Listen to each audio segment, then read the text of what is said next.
Everyone, thank you for taking the time and lending your ears to these various conversations. Very excited to share all the guests that I have with you this season, and in order for this season to be a success, I need you guys to help share the word and spread the love of the What Makes You Tick pod. While you're listening, please take a moment to like or subscribe to the podcast wherever you are. And as always, I really appreciate all the help and the support that you guys have given me. So from the accounts of my birth from my parents, I had a quite traumatic birth, and I was born not being able to breathe, like things wrapped around my neck. And from that kind of point on to maybe late teenagers, I had a very strange relationship with breathing. I had severe asthma. I could never breathe properly, really. So I had all those. Anybody who's ever had any kind of constriction of their breath knows that there's this kind of primal fear that comes along with it. So as I progressed up through sports, playing basketball for Ireland and all that kind of stuff, my breath became something that I was very, very aware of. Not in a good way. In the way that I would, if I felt cold, ironically now, given what I do, I would feel a tightness in the chest. Ladies and gentlemen, welcome back to What Makes You Tick. And I am so excited to record this episode. I have with me breath expert extraordinaire for over 2 decades, Níall Mhurchú. Welcome along. Thank you very much. I'm delighted to be here. Great, yeah. Níall, I suppose reason I'm so excited about this is that let's give people a bit of a history and a background on how we met, because you are a breathing expert. You're also a Wim Hof instructor. You are a published author of The Blissful Breath. Indeed. And as of this morning, we have the first copy of your new book, The Power of Cold. So congratulations on that. Thank you. But I wanted you on this podcast because we met back in the scanner in June 2023, so only a couple of months ago, where I embarked on a Wim Hof method of 2 days down the cliffs of Moher retreat, and you were the instructor. Now, funny enough, I had been following you and I'd seen you and I'd watched some of your work before, but I didn't realize that you were actually going to be there. And then when I reached out to you beforehand to get a little bit of insight into the method, you graciously came back and gave me some information, and I must say that for me was one of the best experiences I've ever had in my 40 years on this earth. Thank you very much. And it was 3 days. But talk to me about breathing and how you became so aware of the benefits of it. How did this come about? It's a long story. Well, we've got time. I was actually just talking to my wife about this this morning. So from the accounts of my birth from my parents, I had a quite traumatic birth, and I was born not being able to breathe, like things wrapped around my neck. And from that kind of point on to maybe late teenagers, I had a very strange relationship with breathing. I had severe asthma. I could never breathe properly, really. So I had all those. Anybody who's ever had any kind of constriction of their breath knows that there's this kind of primal fear that comes along with it. So as I progressed up through sports, playing basketball for Ireland and all that kind of stuff, my breath became something that I was very, very aware of. Not in a good way. In the way that I would, if I felt cold, ironically now, given what I do, I would feel a tightness in the chest. If I was playing in a sports hall that I thought was kind of full of dust or old, I'd feel a tightness in my chest. Now looking back on all of that, I realized that the tightness, it wasn't the cold. It wasn't the dust. It was probably the pressure. It was probably the pressure of performing or the pressure of whatever was going on that was triggering this memory of kind of constriction.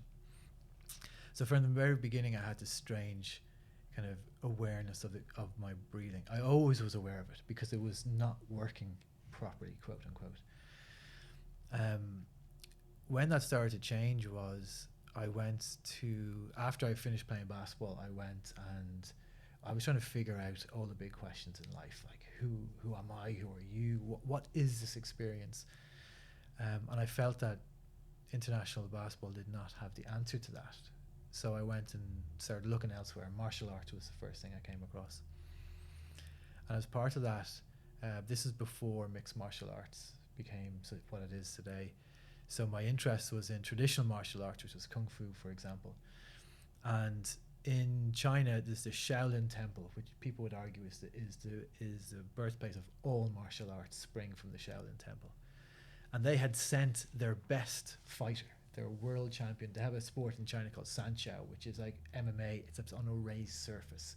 So there's no cage, so you're fighting, and you can be thrown off this like the height of this table. So like, you know, it's kind of full on. So they had the world champion, 4-time world champion. He was a monk in the Shaolin Temple, and they were sending him to London. So I heard of this, and I'm like, I'm going to London to train with this fella. Like, there's no way I'm missing this opportunity. So Josie, who's now my wife, and I, we moved to London, moved up near the temple, and I used to train there all the time. So I went to the temple to learn from Shifu Yanzi and Shifu Yan Li, the 2 monks there, how to fight. But they actually told me how to breathe, and they actually told me how to meditate. Then they told me how to fight.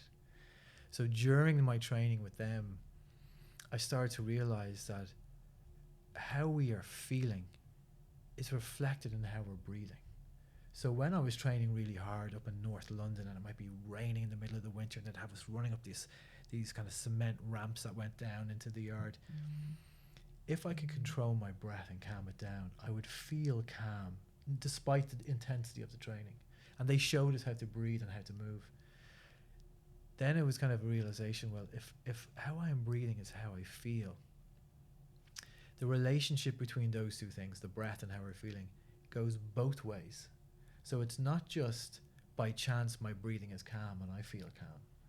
If I'm in a difficult situation, like I'm about to fight somebody or I'm doing really hard training, they taught us that we could change how we breathe, and that changes how we feel.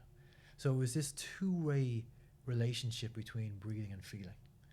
So that was the first time I really started to take notice that, oh, I have control of how I breathe at any moment, no matter how difficult it is. We all have this choice.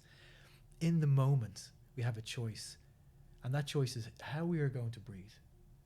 So if we are about to do something difficult, we can either take control of our breath and slow it down and take control of how we feel, or we can just let the pressure from the situation dictate that we're breathing quickly and in the up and or here, and then we feel tight, and then we feel that constriction. So that was the first time for me that they really opened my mind up to the breath being the key to how we feel, to our health, to how we perceive meaning in our lives. The breath being the key, it's like the path to the mind. How do we get to the mind? How do we train the mind? And the breath is the way we get there. How old were you when you experienced this had this first exposure to the power of the breath? Early 20s. So, and then it made me reassess how my own breathing had affected me when I was younger. You know, if my breathing was tight, I was tight. If my breathing was panicked, I was panicked. So that then opened my mind up to, okay, well, how do we train ourselves to become aware of our breathing firstly?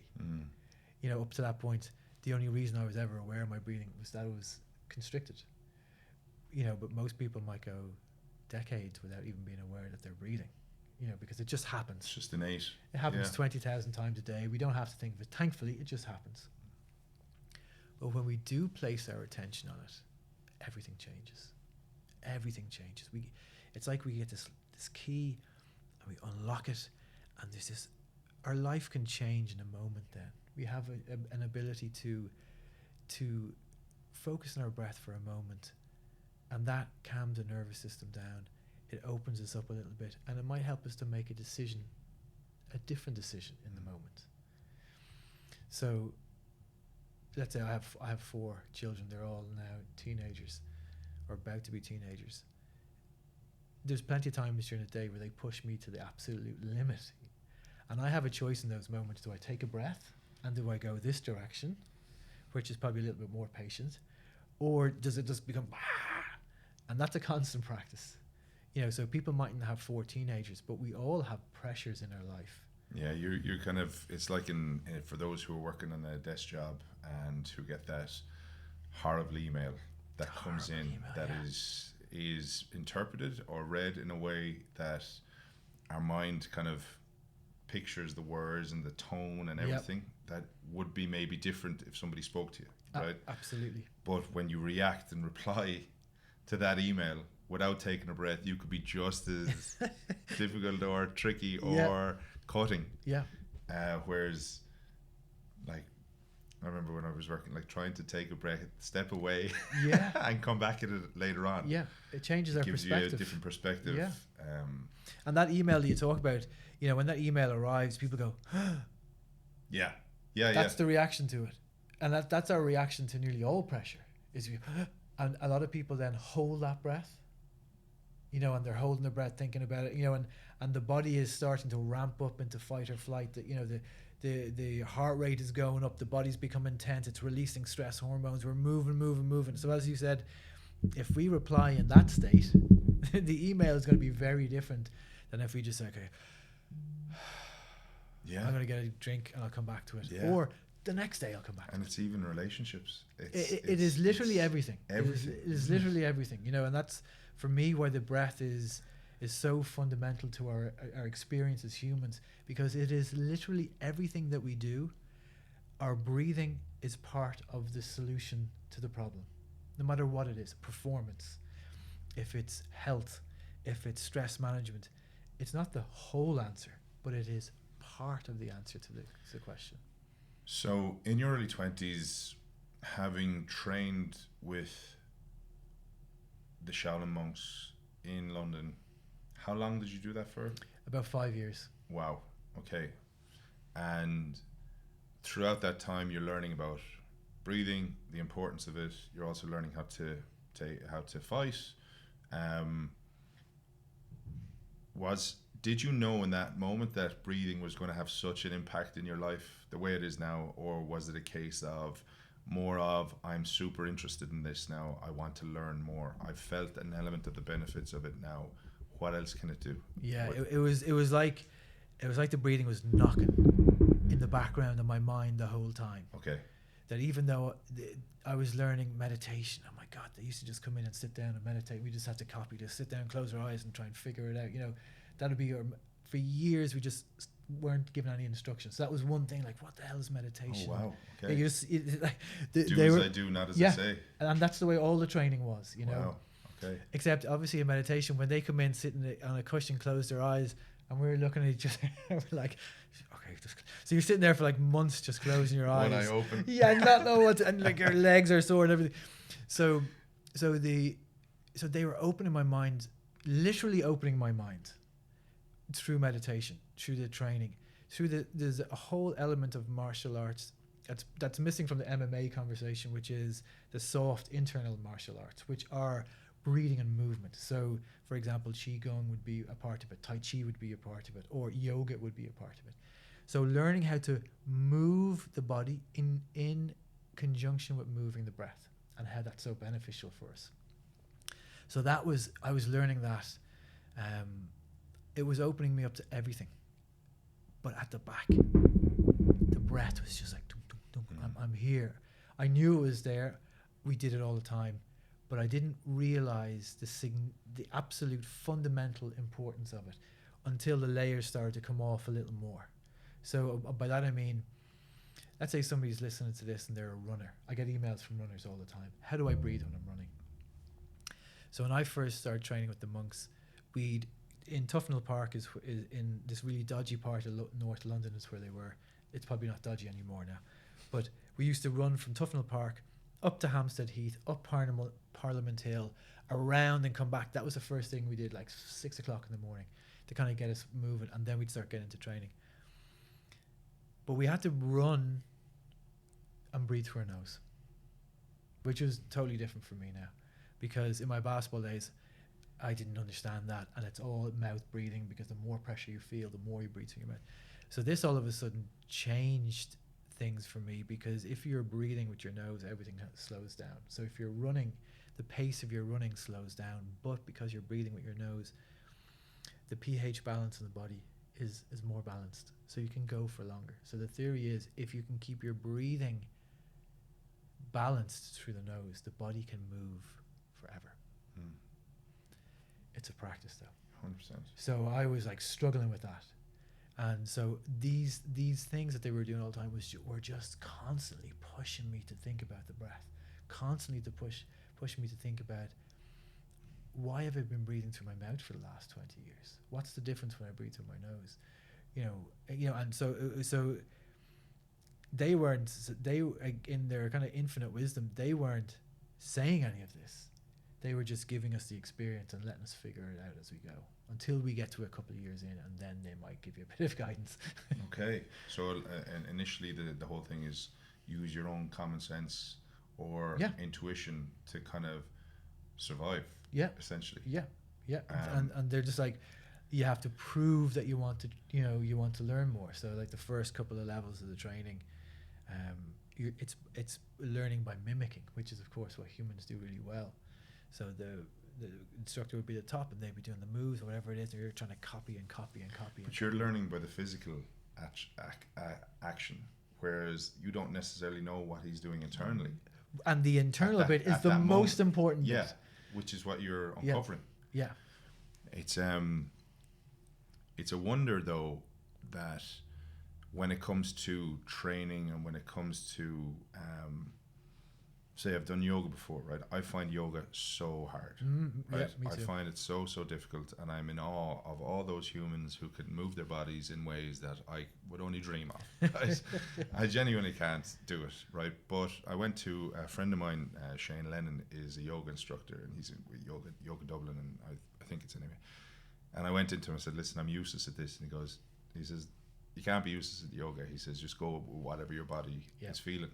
But one of the biggest challenges I have is that movement and breathing at the same time. Yeah.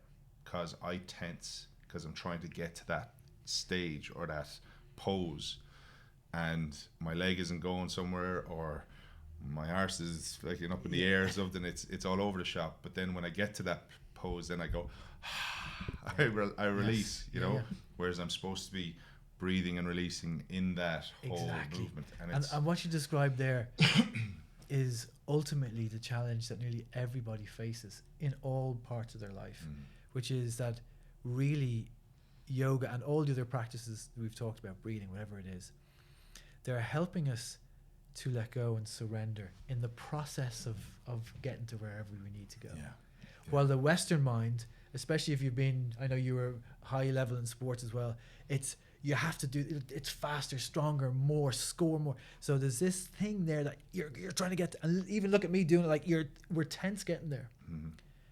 But the lesson in all of these practices is, if we let go and we're soft, not weak, but if we are flowing with the process, we might get there and beyond there. But we have to let go of the destination. We just have to use our breath to try and let go. And that's why yoga is so difficult, because we're like, how can I? But in this position that's really hard to hold, if we can take a breath and let go. Yeah. It's like when you're stretching, if you deep breath and then let go, you get that deeper stretch, don't you? And it's the same. And like, we're talking here about one thing, but it actually refers to everything. In those moments of pressure, if we can take that breath and literally,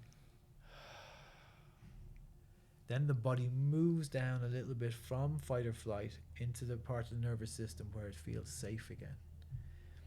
Then we are loose. Then we can perform. Then we can do, and when I say perform, I mean performance is making the dinner at home when you're under pressure, or helping the old person. It doesn't have to be an elite athlete. But sometimes we can understand things by watching them. So let's think about your favorite sport and the best player. The likelihood is they always seem that they're loose, and they have more time and more space.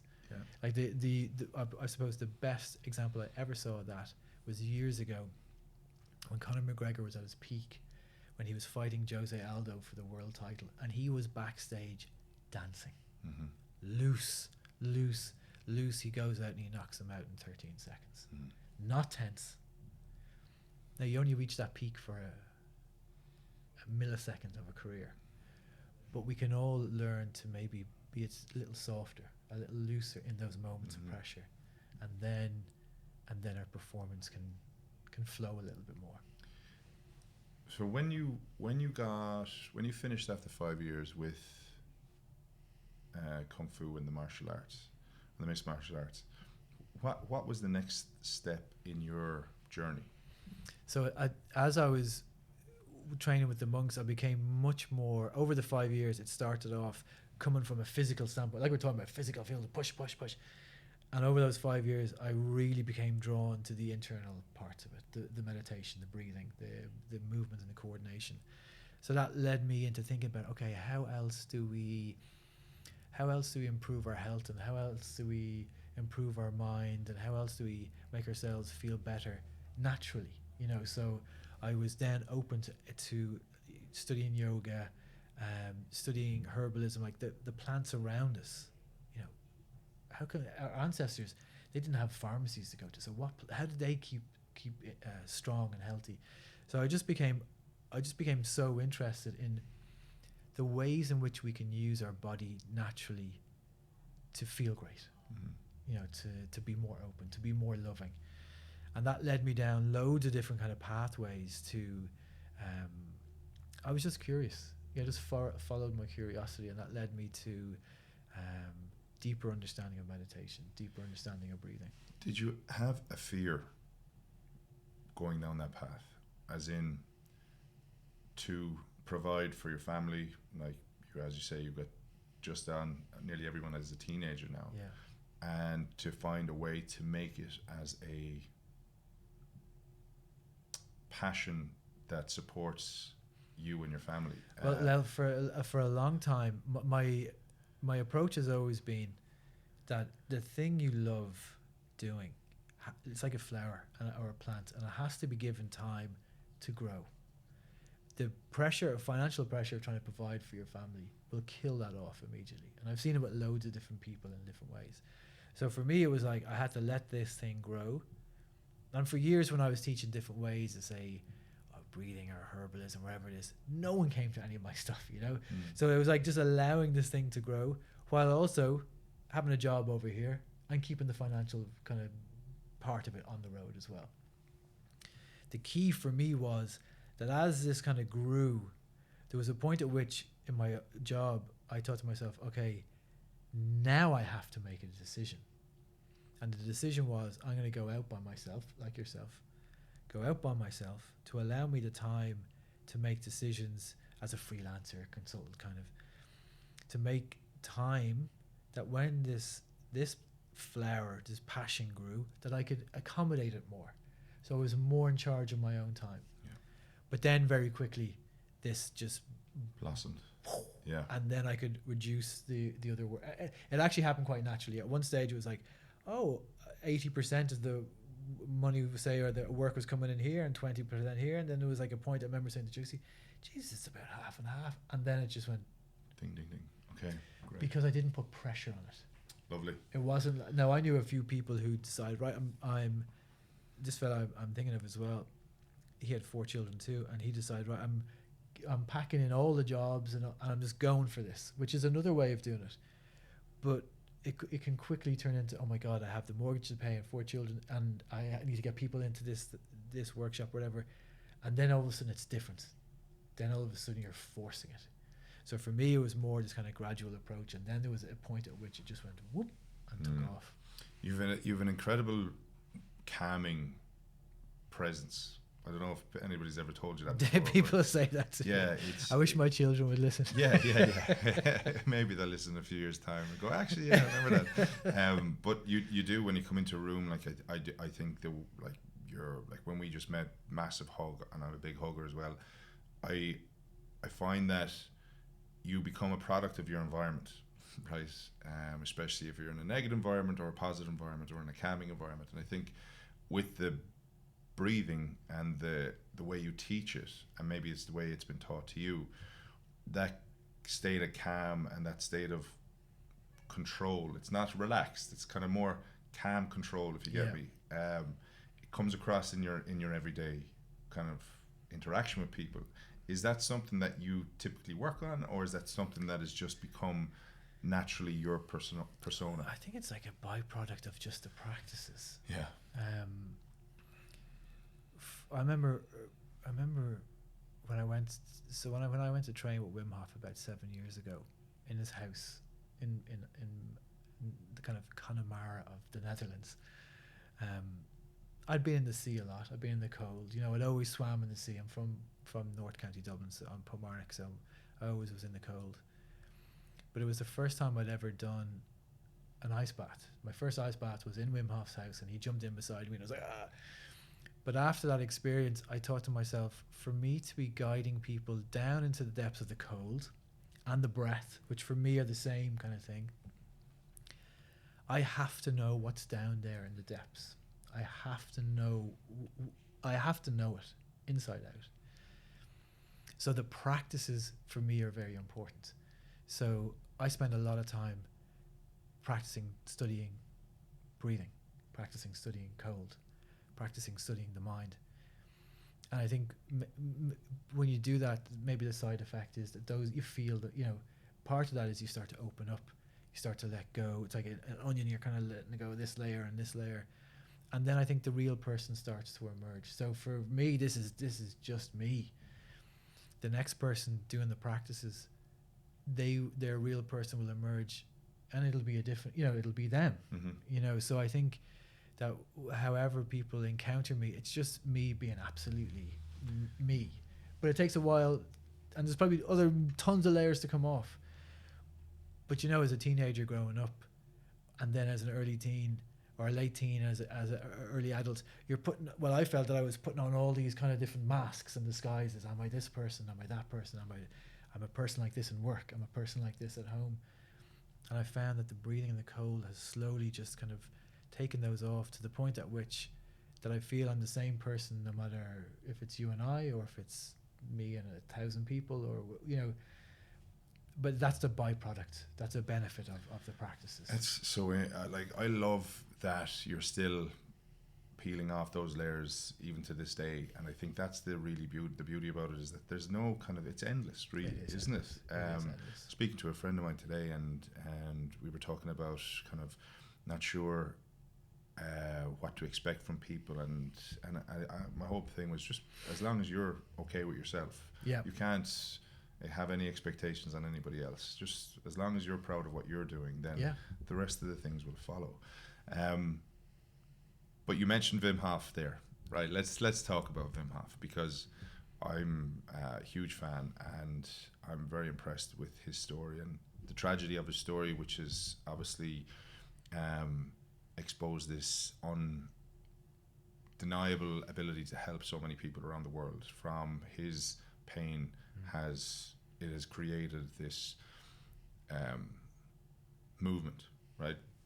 And as I said at the start, turned 40, I was talking to my buddy Logie, and I love helping people, which is the premise of this podcast. I love it. I love getting to know people. I'm learning loads from you, and have done over just even some of your posts and even just interacting with you. And I believe that these conversations will help others as well, right? So, but selfishly, I'm trying to help me first. Of course, yeah. And then I believe from that, then it'll help others. And when I was talking to my pal, he was like, "What are you doing for yourself?" And I said, "I'm driving to Limerick next week. I'll have 2 hours in the car. That'll be fine." And he looked at me and he said, "No, that's not good enough. Because you have to look after yourself." And he said, "What are you doing for yourself?" And I said, "Geez, I'd love to do the Wim Hof experience." Yeah. And at that stage, I was looking at the one in Europe, or in the Netherlands, isn't it? Because my friend Keith went to it as well and had an amazing experience. But obviously couldn't do it time-wise and all that stuff. And then Logie found the Cliffs of Moher retreat in the scanner, and there was a 3-day Wim Hof method. And I immediately reached out to you, anything else I need to know, and then booked it that weekend, right? And as I said, it was probably the best experience for me. Like, when I came back, my girlfriend was like, "What's wrong with you? You're weird." And I said, "No, I'm just not letting anything get into my space. Okay, leave me alone." You know, I wasn't letting I was trying to just block out any drama or any aggro or anything like that, you know. And it was so funny, right? Yeah. From her perspective, she was like, "You're a weirdo." I've heard that a bit. but I was trying to stay true to it, and then obviously met you, but the experience was, without a doubt, it was groundbreaking for me, right? To learn about breathing. I've always been a fan of the cold. I've always been a fan of cold water submersion. When I was training, we would always use ice baths. Never understood how to manage the cold though. Yeah. I always knew I was like, just fight it out, fight it, and you'll be fine. But then I got a whole new perception and a whole new learning when we were with you.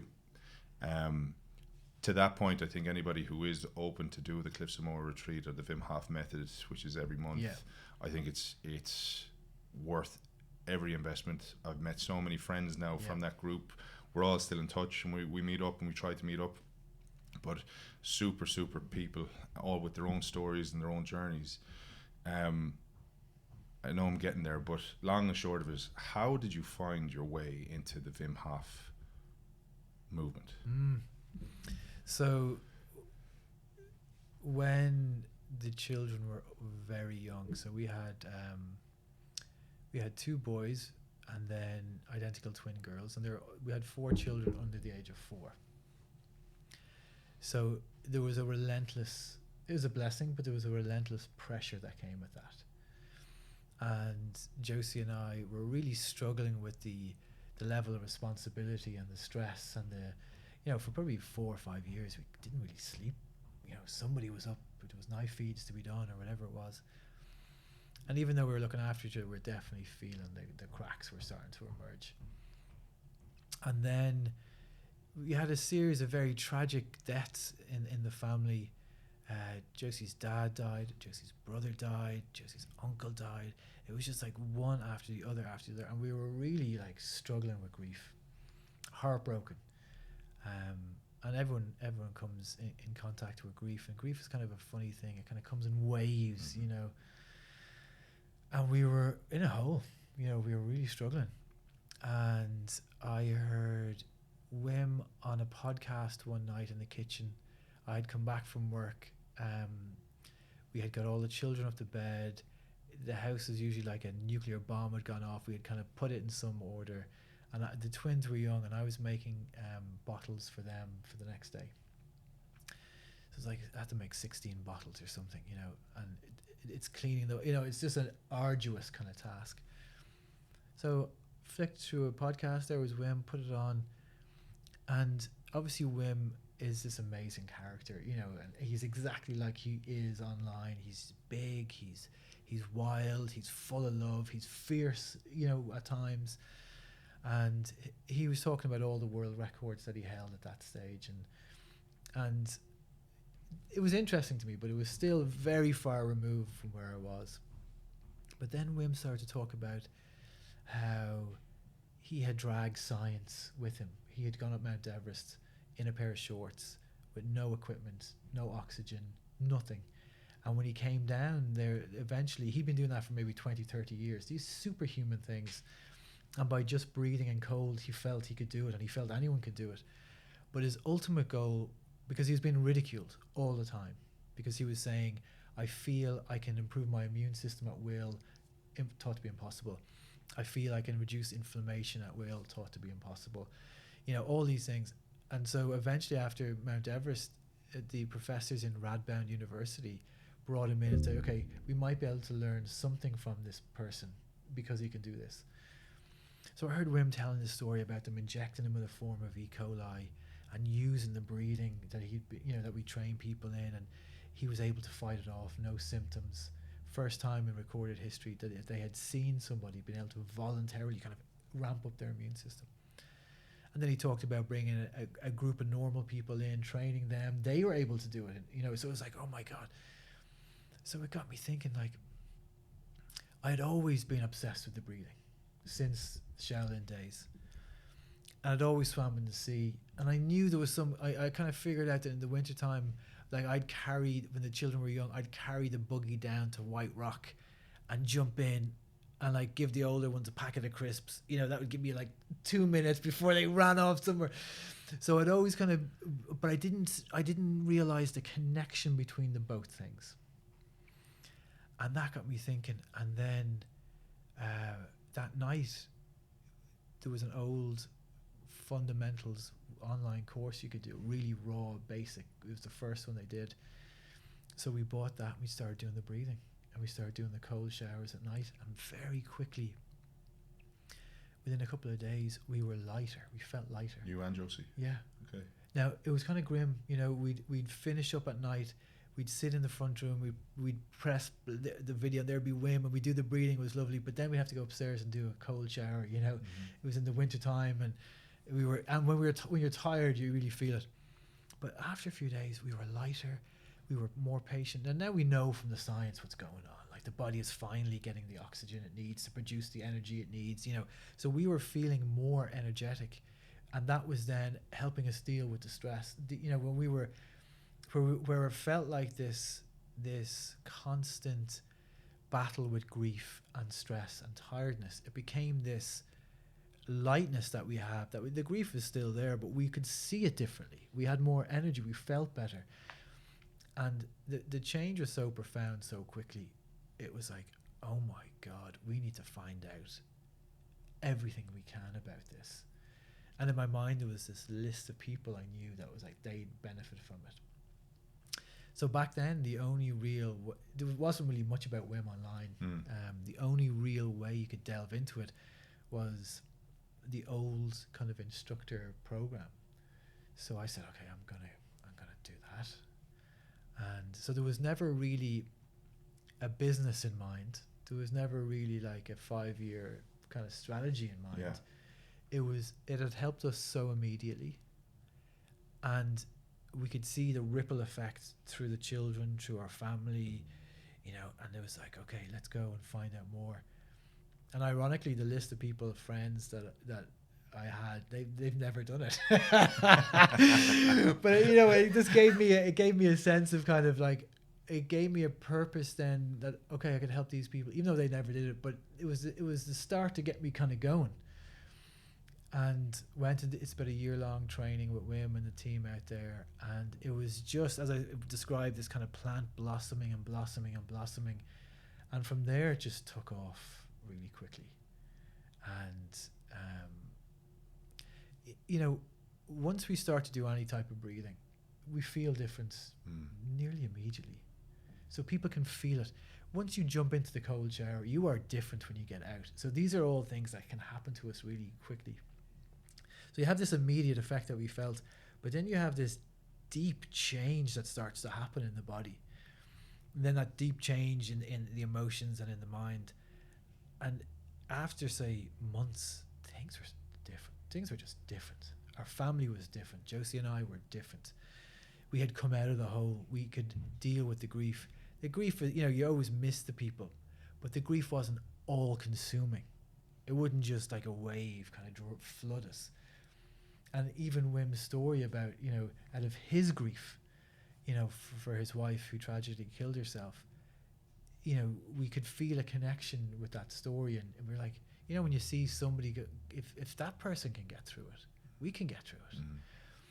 And that was just, it just lit in us this passion for, as you said, for helping people. We had these tools that we could help people with. And, you know, maybe 3 or 4 months after we had started, we made a decision. I said, okay, how do we do this? And we said, okay, I would leave my old job and I'd go freelancing kind of, and we'd start this new business, which is what brings us here today. And we'll see where it kind of goes. But it was always, the business was always there for us to help as many people as possible. It was never initially a thing that like, we're going to get rich by teaching this to people.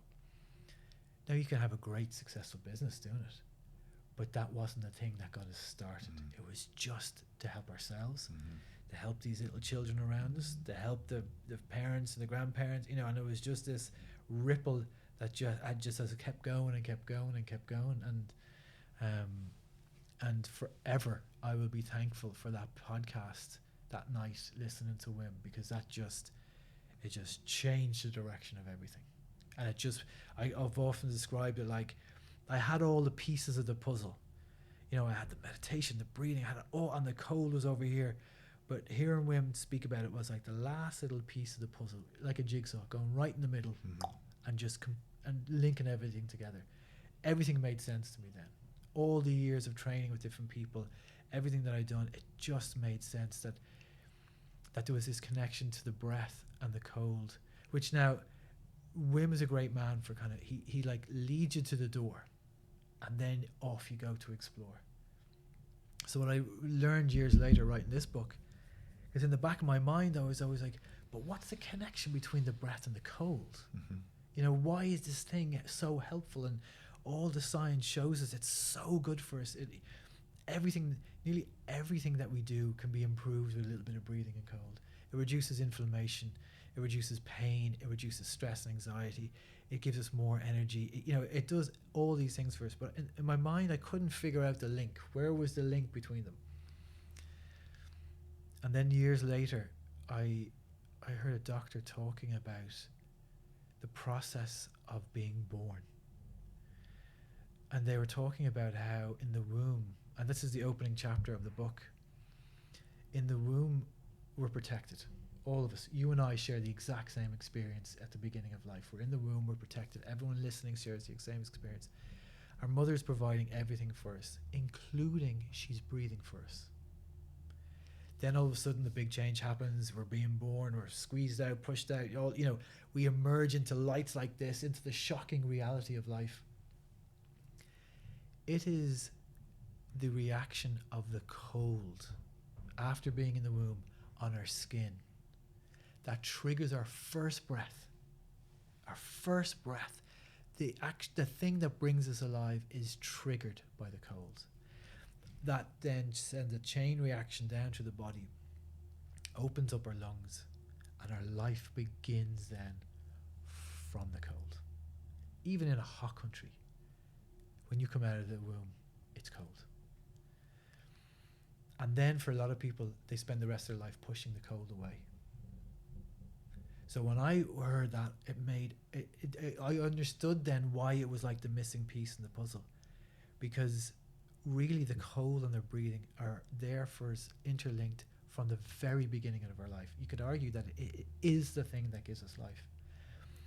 So when we bring the cold back into our lives in whatever way it might be, going outside with your jacket off for a few minutes or putting your feet in cold or whatever it is, all of a sudden we're bringing ourselves back to being whole again.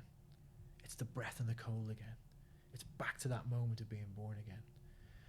And that's for me where this book comes from. It was like when I realized that moment at the beginning of our lives and the breath and the cold being combined, it was like the inspiration to write this, to try and help people bring that cold back into their life, even if they hate it. That was going to actually be my next question, is for some people, they look forward to the experience of the cold and the benefits it brings. But for others, they couldn't think of anything worse. Yeah, most people. Most people, yeah. Yeah. I like the weather, going for a swim in February or March, people think you're mad, right? But because they maybe have not experienced it, how do you respond to people like that? Because ultimately they're missing out on so much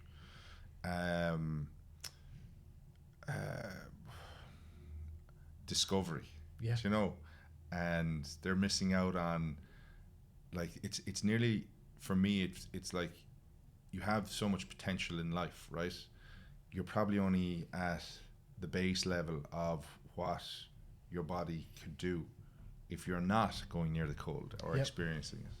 So how do you maybe respond or kind of remove any concerns? Well, that question there, I had that question jumped into my mind. I was halfway up this mountain in Poland, this huge mountain, one of the biggest mountains in Europe, with Wim and the gang, and we were we're just in shorts in the snow. It's about 2.5 hours to the top of this mountain, and it was like a winter wonderland. And I know it might seem crazy for people to imagine, but the body reacts it starts generating heat to such a point that you're sweating. You're wearing a pair of shorts, nothing else, boots, backpack, it's snowing, it's minus 10 degrees, you're climbing up this mountain. The body is built to survive, starts generating heat. And in that moment, about halfway up, I remember looking across this landscape and asking myself that exact question, saying to myself, you know, for the person who has pushed the cold away, it's totally uncomfortable. I can understand why. But how do we bring them back? Because in an environment like that, in the really cold parts of the world, the people there have had to embrace the cold. They have no choice. You have to have a relationship with the cold because it is this giant force that you have to respect. In this part of the world, we feel we have a choice, that we can somehow live without the cold being part of our lives. But in Ireland, I kind of joke to some of the other kind of Wim Hof instructors. I say to them, well, in Ireland, our cold is colder. You know, it mightn't be minus 20 and it mightn't be snowing, but if you're standing out in the west of Ireland in February, that cold and wet gets into blowing. Yeah, there's nothing like it. So I think we have become mistaken in this part of the world that we can somehow live a fulfilled, whole, healthy life and keep the cold at bay. But the reality is, come January, February, March, people are walking around there, running between the shops. We can't escape it. So the idea is, you know, for the person who hates it, you have to deal with it anyway. Why not learn how to deal with it in a way that you become the master of the experience? That the cold becomes this force for good in your life instead of this thing you're running away from, and you can't really run away from it all your life. Well, let's talk then about the benefits of embracing cold. Yeah. Because the science, as you've spoken about and touched on, there's talk that it improves your immune system, that it nearly resets it to a point, that it helps in the prevention of dementia and Alzheimer's and the likes.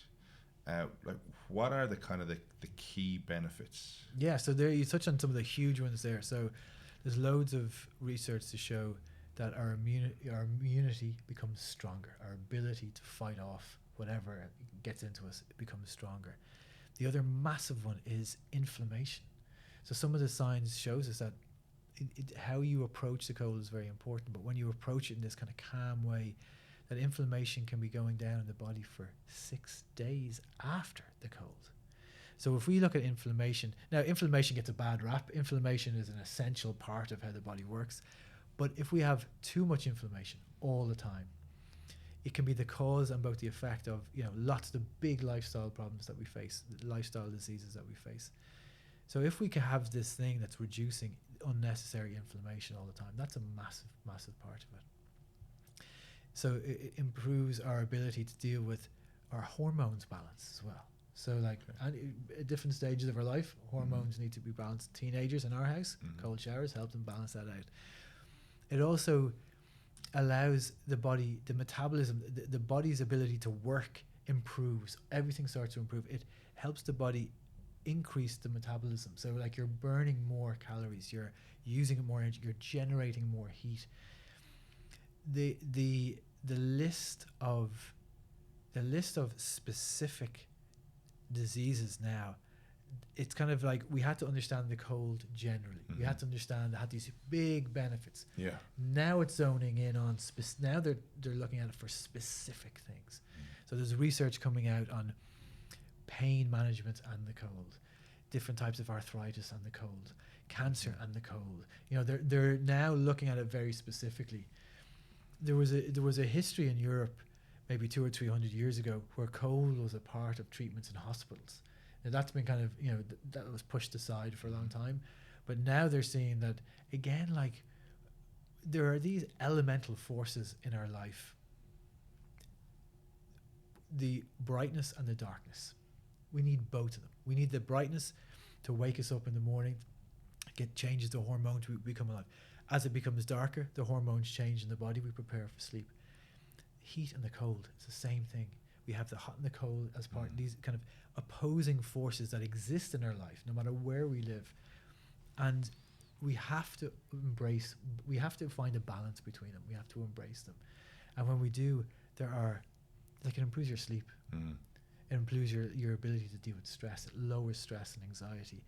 There's research coming out about, depression and mental health are a big thing for Wim Hof himself, because that's what his wife struggled with. So the research is going after the big problems we have in society. The research is going after that. And then, like, every month there's new pieces of research coming out. Not just Wim Hof and the team. No, yeah. But, yeah. Across the board. But I think it comes back to this idea that the cold and the breath are fundamental to being a human. And so by learning how to use them, as you said, we unlock this potential in us. Yeah, I love that, like, we've timed this so well with the new book coming out, right? This is actually brilliant, right? But you touched on the power of cold, which is your new book, and the reasons why you decided to write the book. What have you found in writing the book what have you uncovered that maybe you didn't know previously? So for me, the book has to be accessible to people, really accessible to people. So, for example, if you were to talk to me about the cold years ago, I would say start with a cold shower. I've realized that is beyond a lot of people. They could hear all these benefits and still be in their hot shower, loving the hot shower, but looking at the cold thing, and it's not enough to make them turn it. I've realized that there are people in society of all levels of health and age and strength and weakness and everything. And for me, it's really important that we give everyone a chance to experience the cold or the breath. So the book starts with this first exercise. And the way it's written is all the exercises are written into the book. So you just have to read the book. And the first exercise is after you're washing your hands during the day, just turn the tap to cold and finish with cold. And get a sense for what it feels like to have cold water in your hands, and what it feels like to do that 2 or 3 times, 4 times, 5 times a day. But it's not necessarily about the cold, it's about our relationship with the cold. So what do you feel when you're washing your hands in the cold? What do you think when you're thinking, I have to do this again? If you were to give it a colour, what would a colour be? So it's what I learned from writing the book is that the cold is always cold. It's about changing our relationship with that cold. It's about changing how we understand the cold. I used to take a cold shower years ago, and it would be like this, oh fuck. And then after a while I thought to myself, why am I feeling like this about the cold? The cold it's improving. Every time I get out of the cold shower, I feel a million times better. Yeah. Why am I still given the cold jip, Yeah. And it was in that moment that I thought to myself, I have to change my relationship with the cold. This force is improving my health, making me feel great, making me a more patient person, and probably improving the lives of everyone around me because I'm a better person because of the cold. I shouldn't be hating this anymore. It's difficult, of course it's difficult. It has to be difficult. So I think that was another big part of writing the book, is understanding that we have to change our relationship with the cold. And once we change that, then the practice of the cold, it has more meaning to it. The cold is always going to be difficult. The cold should be difficult. We want it to be difficult, and we learn to deal with it. That's one of the deep benefits of it. But learning that our relationship to it can change over time. The other thing I learned was that there are deep benefits beyond the physiological benefits that we're talking about. So the book is written with 2 people in mind: the person who hates the cold, bringing them slowly along the path, but also the person who is already in the cold. They're already on the path. But what it's doing for them is it's showing them that they can get way more from their effort already. They're already throwing themselves into the sea or turning the cold shower on. But what's the meaning of all of that? What are the profound benefits of that? And in there is the practice of, like we talked about yoga, if we can let go in the cold, let go of this, find a sense of calm in the cold. If we can control our breath in the cold, if we can let go of tension in the body, let go of tension in the mind, let go of emotional tension, then the cold becomes this thing that can transform us. And that's what's waiting. The book sets out this path, and it brings the hater of the cold along the path, but it also brings the lover of the cold deeper along the path to this place where we can use the cold as this force for good to teach us how to let go. In yoga, there's this idea of that we should be always letting go of the stress or the fear or whatever it is, or the attachment to this thing, but it's hard because we want to hold on to everything. Yeah. But in the depths of the cold, that's where we learn that practice of letting go. I suppose in the depths of the cold, it's just you and the cold. It's just, there's nothing else that's going to help you except you, and how you react to it and how you manage yourself with it, because it doesn't matter about next week's email or next week's paycheck or next week's food. It's that moment that you're in that matters most. That's exactly it. And really the book is a path, but like all good paths, it's only pointing in a direction. The person themselves, as you say, you learn so much about yourself down there in those moments, and the book is trying to just give people the direction to go down that path. Because there's so, like we talked about earlier, I was doing some kind of advanced cold training there a couple of days ago, and again it was just another layer coming off. I was talking to Josie. I felt, what's advanced cold? Oh, I'm not going to even mention it to you because somebody will copy it and I'll be like, okay, I was doing the same thing you were doing. Can we do that someday? Yeah. Can we just do that someday? Because like everything else, there are layers and layers and levels to everything. Yeah. So I was doing this. I was in our ice bath, which we call the vortex, because it's like stepping into some other dimension. I love the vortex. But I got out and I could feel the day afterwards. Like we're talking about the layers. When I was asthmatic as a teenager, there was a particular feeling I get at the top of my chest, probably at the top of the lungs, that I hadn't. That would be like the trigger for the whole thing starting. So I hadn't felt it in a long time.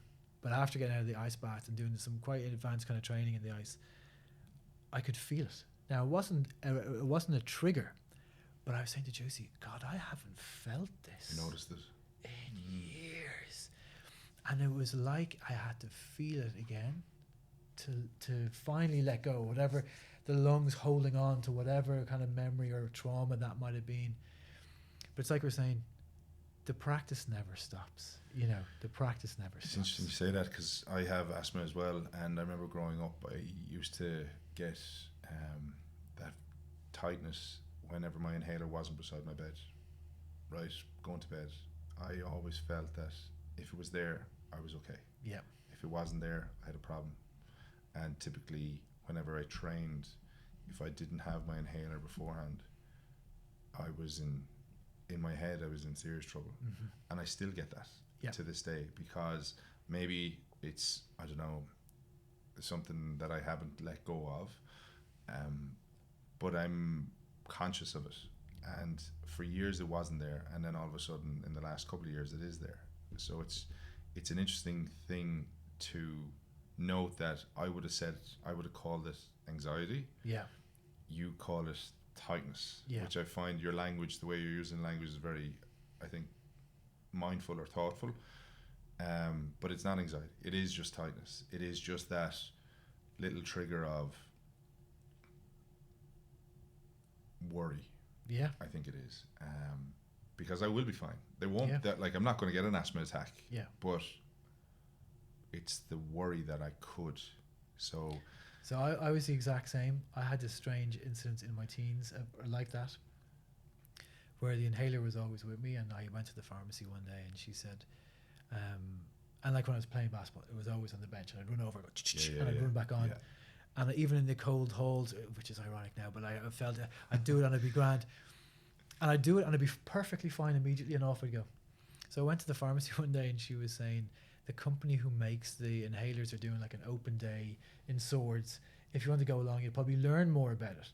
And I was like, oh, grand, I must have been in there buying them all the time. So I went there, and they had this big presentation, and they were talking about this inhaler that you're using is the fastest, most effective inhaler in the world. It works within 15 minutes of, and they showed how it worked within 15 minutes. And I was like, oh my God, I had convinced myself It was working straight away. that it worked immediately. Mm. And they were saying, this is amazing, it works in 15 minutes. And that was the moment when I thought to myself, what? The power of the mind. Mm. Interesting. And that relationship, with the inhaler. And that was the start of kind of me really questioning lots of things, because it did work immediately for me. Because your mind worked. Because I was convinced it would. Yeah. And I mean, like, I'd be run over to the bench, off again. Yeah. Fascinating. The mind is so powerful. The mind is so powerful. I asked this question of everybody, and it'll be very interesting to hear your take on it, because there's two kind of steps to this question. The first one is looking back at your 8-year-old Níall, right, and your younger self, and knowing what you've gone through, and knowing that you're about to embark on this journey called life, and you're about to take on the world, and there's going to be so many different things thrown at you. What is that piece of advice that you'd give them now, having experienced so much yourself? I wouldn't say anything. I wouldn't tell them anything. I'd actually just be quiet, because I've fucked up a lot, and loads of things I wish I hadn't done. But each of them pushed me in a direction, and another direction, made another choice that has got to me to where I am today.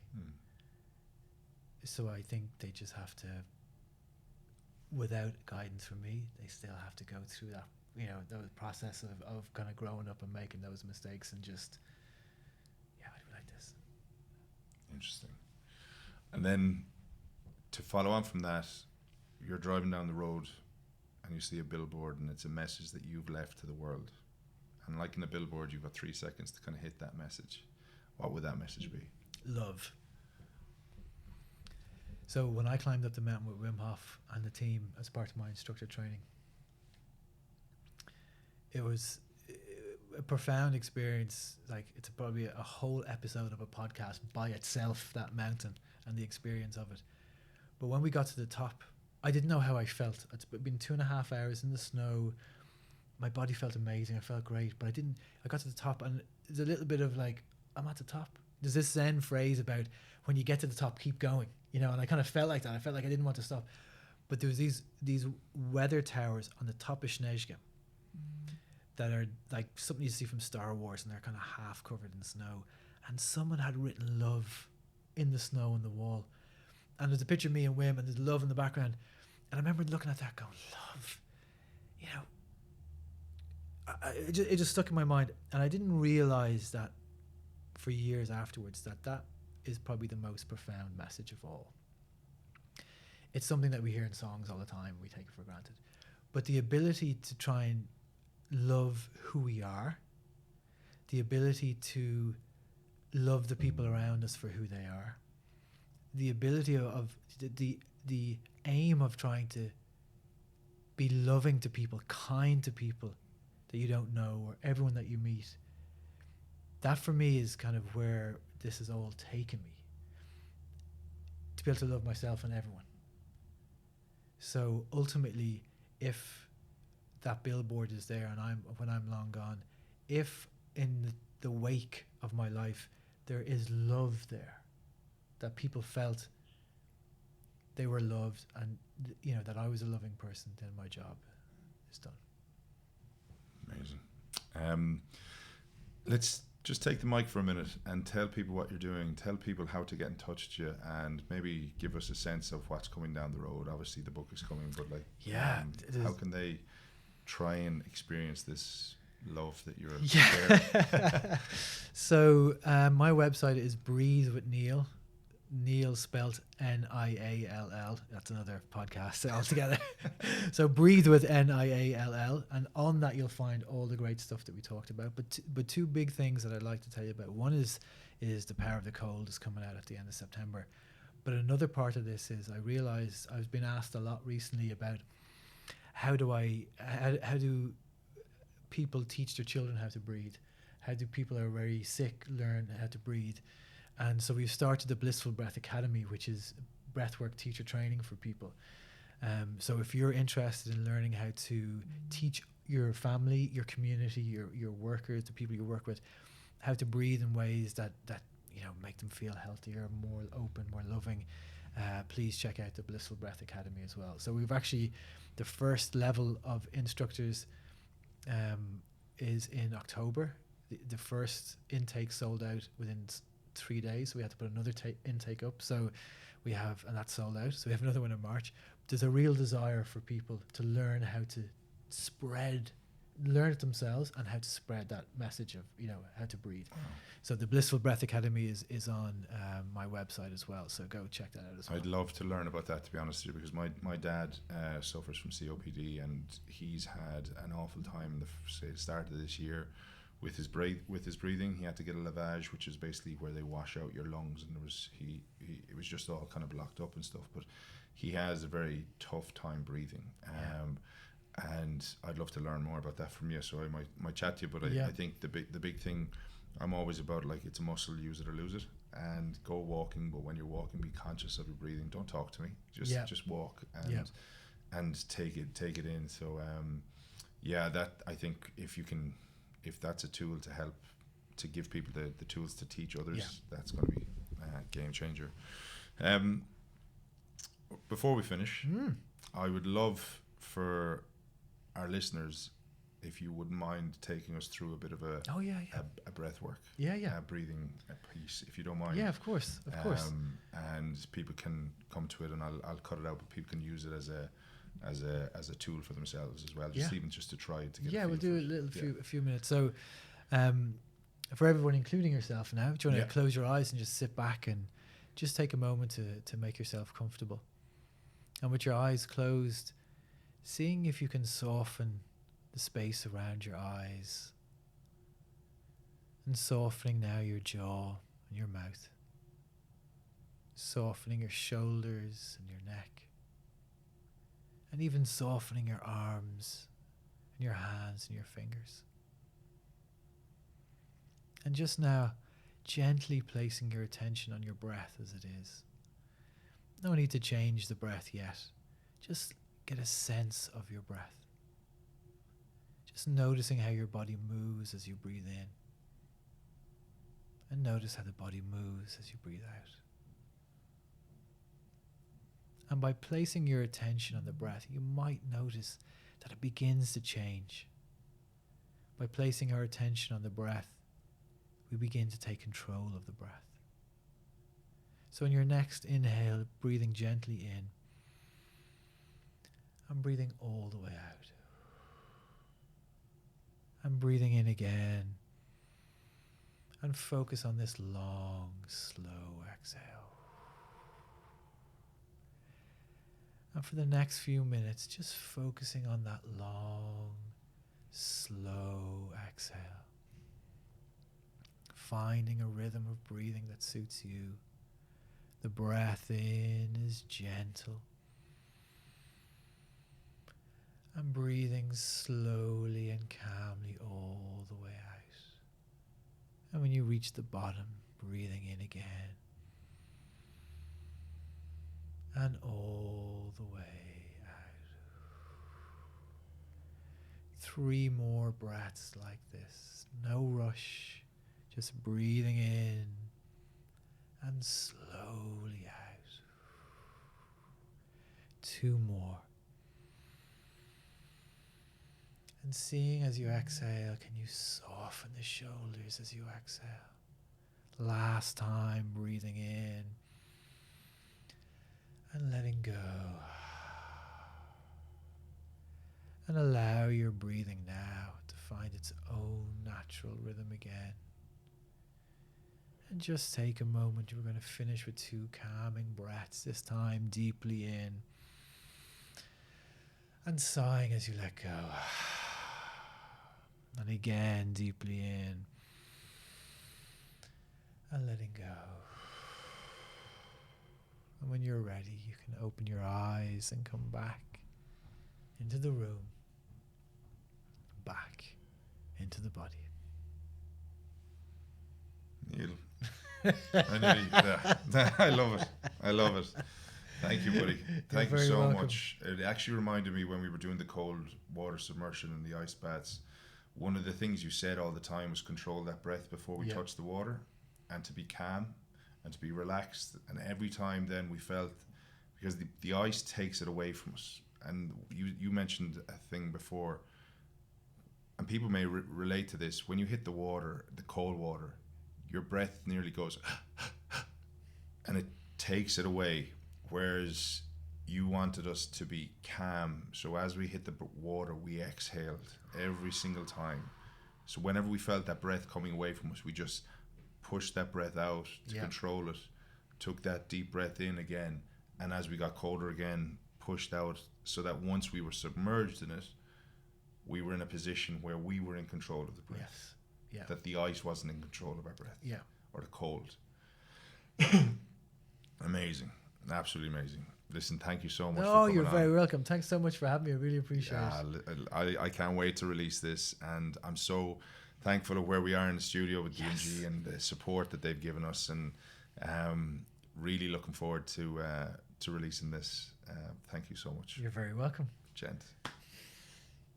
Once again, thank you for joining me on season 4 and taking part in this journey where we talk to people like you and me about what motivates them, what inspires them, and ultimately what makes them tick. I've learned so much from the various conversations I've had, and I hope you can take something from this that you can apply to your life. That's why this podcast has been created. I'm very proud of it, and I'm very thankful for everybody who's joined me so far. Thank you all for listening.